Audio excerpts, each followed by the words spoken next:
नमस्कार मंडळी. छोट्या पडद्यावरील ठरलं तर मग ही मालिका लोकप्रियतेच्या शिखरावर आहे. महाराष्ट्रातील घराघरात ही मालिका अगदी आवडीने बघितली जाते.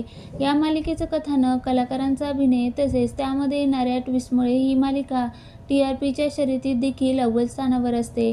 सध्या या मालिकेत रंजक वळण पाहायला मिळते. प्रियाचा खोटारडेपणा समोर आणण्यासाठी अर्जुन आणि सायलीचे शर्थीचे प्रयत्न सुरू आहेत. मात्र आपलं सत्य सर्वांसमोर येणार या भीतीने प्रिया मोठं कारस्थान रचते. जेलमध्ये असलेल्या महिपत आणि नागराजच्या मदतीने ती सायली अर्जुनचा अपघात घडवून आणते. परंतु सुदैवाने ते दोघेही यातून वाचतात.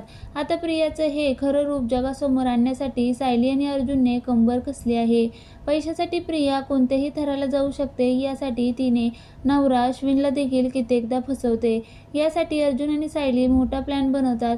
तिचा हा खोटेपणा उघड करण्यासाठी ते अधिराजची मदत घेतात. या अधिराजच्या भूमिकेतून मालिका विश्वातील लोकप्रिय अभिनेत्याने ठरलं तर मग मध्ये एंट्री घेतली आहे. तर कोण आहे हा अभिनेता? चला तर मग जाणून घेऊया. दरम्यान ठरलं तर मग मालिकेत अधिराजच्या भूमिकेत अभिनेता गुरु दिवेकर दिसणार आहे. अभिनेता गुरु दिवेकरने ठिपक्याची रांगोळी, स्वाभिमान, नवरी मिळे हिटलरला, रंग माझा वेगळा या गाजलेल्या मालिकांमध्ये काम केलं आहे. अलीकडेच तो सावळ्याची जणू सावली मालिकेत दिसला होता. आता अधिराजच्या येण्याने प्रियाचं सत्य उघड होणार का, हे पाहणं महत्त्वाचं ठरणार आहे.